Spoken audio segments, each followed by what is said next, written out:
Hello my beautiful viewers, welcome to my channel Tumbi Siri. Friends, ನಾನಿವತ್ತು ರಜೆಯಲ್ಲಿ ಮನೆಯಲ್ಲೇ ಅಕ್ಕಿ ಹಪ್ಪಳ ಮಾಡ್ತಾ ಇದ್ದೇನೆ.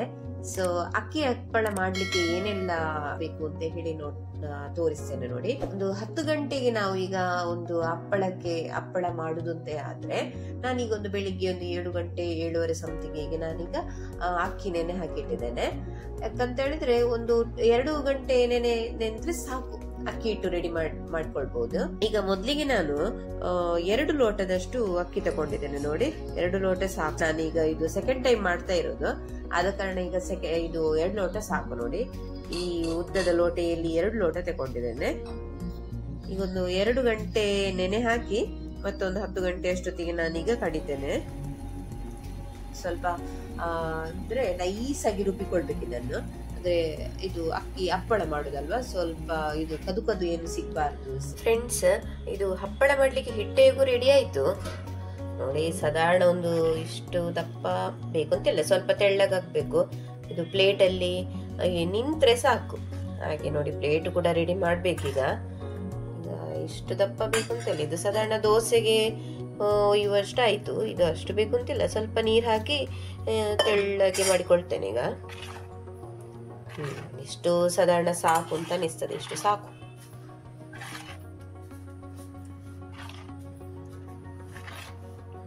ಸಾಧಾರಣ ಇಷ್ಟು ಸಾಕು. ಇದು ರುಚಿ ನೋಡಿಕೊಂಡೇ ಉಪ್ಪು ಹಾಕಿದ್ದೇನೆ. ಹಪ್ಪಳ ಅಂದ್ರೆ ಸ್ವಲ್ಪ ಊಟಕ್ಕೆ ಸ್ವಲ್ಪ ಉಪ್ಪು ಜಾಸ್ತಿ ಇರಲಿ ಅಂತೇಳಿ ಸಾಧಾರಣ, ತುಂಬಾ ಜಾಸ್ತಿ ಏನಲ್ಲ, ಸಾಧಾರಣ ಉಪ್ಪು ಹಾಕಿದ್ದೇನೆ ಸ್ವಲ್ಪ.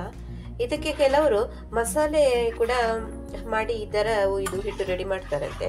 ಅದು ನೆಕ್ಸ್ಟ್ ಟೈಮ್ ಒಂದ್ಸಲ ನಾನು ಮಸಾಲೆ ರೆಡಿ ಮಾಡಿ ಹೇಗೆ ಇದು ಹಪ್ಪಳ ಮಾಡೋದು ಅಂತೇಳಿ ವಿಡಿಯೋ ಮಾಡ್ತೇನೆ. ಈಗ ಪ್ಲೇನ್ ನಮ್ಮ ನೀರು ದೋಸೆ ಹೇಗೆ ಒಯ್ತೇವೆ ನೋಡಿ, ಅದೇ ರೀತಿ. ಈಗ ಹಿಟ್ಟೆಗೂ ರೆಡಿ ಆಯಿತು. ಇನ್ನು ಪ್ಲೇಟ್ ಎಲ್ಲ ರೆಡಿ ಮಾಡೋದು, ಇದು ಬೇಯಲಿಕ್ಕೆ ಇಡುವಂಥದ್ದು ನೆಕ್ಸ್ಟ್. ಇದು ಪ್ಲೇಟ್ ಎಲ್ಲ ನೋಡಿ ಇಷ್ಟು ರೆಡಿ ಮಾಡಿದ್ದೇನೆ. ಯಾಕಂದ್ರೆ ಇದು ಪ್ಲೇಟಲ್ಲಿ ಹಾಕಿ ಇದು ಬೇಯುವ ಇದು ಉಂಟಲ್ಲ, ನಾವು ಇಡ್ಲಿ ಎಲ್ಲ ಬೇಯಿಸ್ತೇವೆ ನೋಡಿ, ಅದರಲ್ಲಿ ಇಡ್ಲಿಕ್ಕೆ. ಸೊ ಪ್ಲೇಟ್ ಅಲ್ಲೊಂದು ಇಷ್ಟು ರೆಡಿ ಮಾಡಿ ಇಟ್ಟಿದ್ದೇನೆ. ಈಗ ನೋಡಿ, ಸ್ವಲ್ಪ ಇದಕ್ಕೆ ಎಣ್ಣೆ ಹಚ್ಚಿ ಇದು ಸ್ವಲ್ಪ ಮತ್ತೆ ಹಿಟ್ಟು ಹಾಕಬೇಕು. ಒಂದು ನೋಡಿ ಇದು ದಂಡು, ಇದು ಎಣ್ಣೆ ಸ್ವಲ್ಪ ಹಾಕಬೇಕಲ್ಲ ಈ ರೀತಿ, ಅದಕ್ಕೆ ಇದೊಂದು ದಂಡು ತಗೊಂಡು ಬಂದಿದ್ದೇವೆ. ಇದು ಬಾಳೆ ಎಲೆ, ಇದು ಹಿಟ್ಟೆಲ್ಲ ಇದು ಹಪ್ಪಳ ರೆಡಿ ಆಗ್ತದಲ್ಲ, ನೆಕ್ಸ್ಟ್ ಇದು ಬಿಸಿಲಿಗೆ ಇಡ್ಲಿಕ್ಕೆ ನಾವೀಗ ಬಾಳೆ ಎಲೆಯನ್ನು ಯೂಸ್ ಮಾಡ್ತಿದ್ದೇವೆ. ಇದು ಬಟ್ಟೆ ಮೇಲೆ ಬಾಳೆ ಎಲೆ ಹಾಕಿ ಇಡುವಂಥದ್ದು ಏನಂತೇಳಿ ಮತ್ತೆ ನೋಡಬೇಕು ಏನು ಮಾಡಬೇಕು ಅಂತೇಳಿ. ಈಗ ಬಾಳೆ ಎಲೆ ಇದು ಬಿಸಿಲಲ್ಲಿ ಒಣಗ್ಲಿಕ್ಕೆ ಇಡಬೇಕಲ್ಲ, ಬೋಲೆ. ಹಾಗೆ ನೋಡಿ, ಬಾಳೆ ಎಲೆ ಒಂದಿಷ್ಟು ರೆಡಿ ಮಾಡಿದ್ದೇವೆ. ಇನ್ನು ಹಿಟ್ಟು ಹಾಕಿ ಇದು ಹಪ್ಪಳ ರೆಡಿ ಮಾಡೋದೊಂದೇ ಬಾಕಿ. ಫ್ರೆಂಡ್ಸ್ ನೋಡಿ, ಈ ರೀತಿ ಎಣ್ಣೆ ಹಚ್ಚಬೇಕು. ಎಣ್ಣೆ ಹಚ್ಚಿದ್ರೆ ಇದು ಹಿಟ್ಟು ಹೇಳ್ತದಲ್ಲ, ಇಲ್ಲದಿದ್ರೆ ಅಲ್ಲೇ ಇದು ಇಟ್ಟುಕೊಳ್ತದೆ ಅಂತೇಳಿ. ಸೊ ನೋಡಿ, ಈ ರೀತಿ ಎಣ್ಣೆ ಹಚ್ಚಬೇಕು. ಈ ರೀತಿ ಎಣ್ಣೆ ಹಚ್ಚಿಕೊಂಡ್ರೆ ಹಿಟ್ಟೆಲ್ಲ ಇದು ನಾವು ದೋಸೆ ಕಾವಲಿಗೆ ಯಾವ ರೀತಿ ಎಣ್ಣೆ ಹಚ್ಚಿದ್ದೇವೆ ನೋಡಿ, ಅದೇ ರೀತಿ.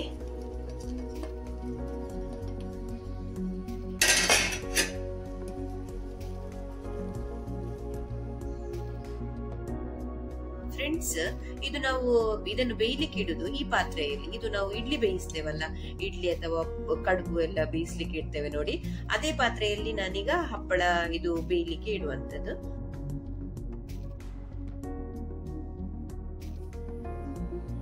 ಫ್ರೆಂಡ್ಸ್ ನೋಡಿ, ಈ ರೀತಿ ಹಿಟ್ಟು ಹಾಕಿ ನೋಡಿ, ಸ್ವಲ್ಪ ಈ ರೀತಿ ಮಾಡಿಕೊಂಡ್ರೆ ಸಾಕು. ಸ್ವಲ್ಪ ಹಿಟ್ಟು ಸಾಕು ನೋಡಿ, ಈ ರೀತಿ ಮಾಡಿಕೊಳ್ಳುವ.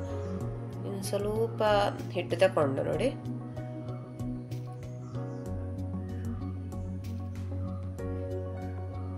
ಇಷ್ಟು ಸಾಕು. ಮತ್ತೆ ಇದನ್ನು ಈ ರೀತಿ ಸ್ವಲ್ಪ ಸ್ಪ್ರೆಡ್ ಮಾಡಿಕೊಳ್ಬೇಕು. ಎಣ್ಣೆ ಹಚ್ಚಿದ ಕಾರಣ ಇದು ಅಷ್ಟಾಗಿ ಹಿಡ್ಕೊಳ್ಳೋದಿಲ್ಲ, ಎಣ್ಣೆ ಹಚ್ಚಿದೆ. ಅದಕ್ಕೆ ನಾವು ಸ್ವಲ್ಪ ಹಪ್ಪಳ ಈಗ ಬಿಡಿಸುವಾಗ ಬಿಡ್ಕೊಳ್ಳಿ ಅಂತೇಳಿ ಎಣ್ಣೆ ಹಚ್ಚುದು ನೋಡಿ. ಫ್ರೆಂಡ್ಸ್, ಅಂತೂ ಈಗ ನೋಡಿ, ಪ್ಲೇಟ್ ಅಲ್ಲಿ ಹಿಟ್ಟು ಎಲ್ಲ ಹಾಕಿ ಆಯ್ತು. ಇನ್ನೀಗ ಫೈನಲ್ ಆಗಿ ಈಗ ಇದು ಬೇಯಲಿಕ್ಕೆ ಇಡ್ಬೇಕು. ಈಗ ಬೇಯಲಿಕ್ಕೆ ಅಂತ ಹೇಳಿದ್ರೆ ಫ್ರೆಂಡ್ಸ್, ಇದೊಂದು ಈ ರೀತಿ ಪ್ಲೇಟ್ ಅಲ್ಲಿ, ಅಂದ್ರೆ ಈಗ ಇದು ಸಣ್ಣ ಪಾತ್ರೆ ಆದ ಕಾರಣ ಒಂದು 3 ಅಥವಾ 4 ಇಡ್ಬೋದಷ್ಟೇ. ದೊಡ್ಡ ಪಾತ್ರೆ ಅಂದ್ರೆ ಈ ಬೇಯಲಿಕ್ಕೆ ಇಡುವಾಗ ಒಂದು ಸಾಧಾರಣ ಒಂದು 5-6 ಅಷ್ಟ ಇಡ್ಬೋದು ಪ್ಲೇಟ್. ಅಂದ್ರೆ ಮೇಲೆ ಮೇಲೆ ಇಟ್ಟು 5-6 ಸಮಥಿಂಗ್ ಇಡ್ಬೋದು. ಇದು ಸ್ವಲ್ಪ ಸಣ್ಣದ ಪಾತ್ರೆ ಅಲ್ಲ, ಸೊ ನಾನೀಗ ಇಲ್ಲಿ 3 ಮಾತ್ರ ಇಟ್ಟಿದ್ದೇನೆ. ಸೊ 3 ನೋಡಿ ಅಡ್ಜಸ್ಟ್ ಮಾಡಿ, ಬಾರಿ ಕಷ್ಟದಲ್ಲಿ ಇದು 3 ನಿಲ್ಲುವಂತದ್ದು. 5 ನಿಮಿಷ 6-7 ನಿಮಿಷ ಬೆಂದ್ರೆ ಸಾಕು. ಬೆಂದ ನಂತರ ನಾವು ಈ ತರ ಪ್ಲೇಟ್ ಕೆಳಗಿಟ್ಟು ಒಂದು ಬಟ್ಟಲ್ ಅಥವಾ ಏನಾದ್ರು ಬೇರೆ ಪ್ಲೇಟಿಗೆ ಹಾಕ್ಬೇಕು. ನೆಕ್ಸ್ಟ್ ಈಗ ನಾನು ಇದನ್ನು ಅಂಗಳದಲ್ಲಿ ಈಗ ಬಿಸಿಲಿಗೆ ಇಡ್ಬೇಕು. ಈಗ 1 by 1 ತೆಗೆದು ಇದು ಬಿಸಿಲಿಗೆ ಇಡ್ತಾ ಇದ್ದೇನೆ ನೋಡಿ.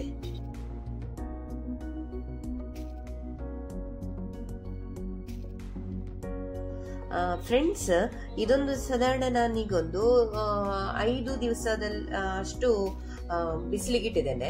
ಈಗ ಫ್ರೆಂಡ್ಸ್ ನೋಡಿ, ಇಷ್ಟು ಒಣಗಿದ ನಂತರ ನಾನೀಗ ಸ್ವಲ್ಪ ಎಣ್ಣೆಯಲ್ಲಿ ಫ್ರೈ ಮಾಡ್ತಾ ಇದ್ದೇನೆ. ನೋಡಿ ಹೇಗಾಗಿದೆ ಅಂತೇಳಿ ಒಂದು ಟೇಸ್ಟ್ ನೋಡ್ಬೇಕಲ್ಲ. ಸೊ ಹಾಗಾಗಿ ಈಗ ನೋಡಿ ಎಣ್ಣೆಯಲ್ಲಿ ಫ್ರೈ ಮಾಡ್ತೇನೆ. ಫ್ರೆಂಡ್ಸ್, ಈಗ ನಾನು ಕೊಕೊನಟ್ ಆಯಿಲ್ ಯೂಸ್ ಮಾಡ್ತಾ ಇದ್ದೇನೆ ನೋಡಿ. ಸೊ ಹಪ್ಪಳ ಹೇಗಾಗಿದೆ ಅಂತ ಒಂದು ಟೇಸ್ಟ್ ನೋಡುವ.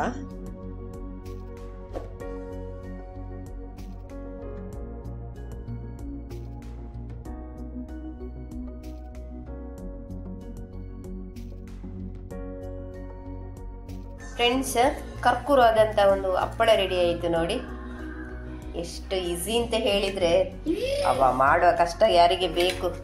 ಆದ್ರೆ ಏನು ಮಾಡಿದ ನಂತರ ತಿನ್ಲಿಕ್ಕೆ ತುಂಬಾ ಸೂಪರ್ ಕರ್ಕುರಾಗಿ ಅಂತೂ ರೆಡಿ ಆಯ್ತು. ಹಪ್ಪಳ, ಹೋಮ್ ಮೇಡ್ ಹಪ್ಪಳ ರೆಡಿ ಆಯ್ತು ಫ್ರೆಂಡ್ಸ್. ಸೊ ಫ್ರೆಂಡ್ಸ್, ಮನೇಲಿ ಕೂಡ ಇದನ್ನು ಟ್ರೈ ಮಾಡಿ ನೋಡ್ಬೋದು. ಸೊ ಫ್ರೆಂಡ್ಸ್, ಇಷ್ಟ ಆದ್ರೆ ಒಂದು ಲೈಕ್ ಕೊಡಿ. Thank you.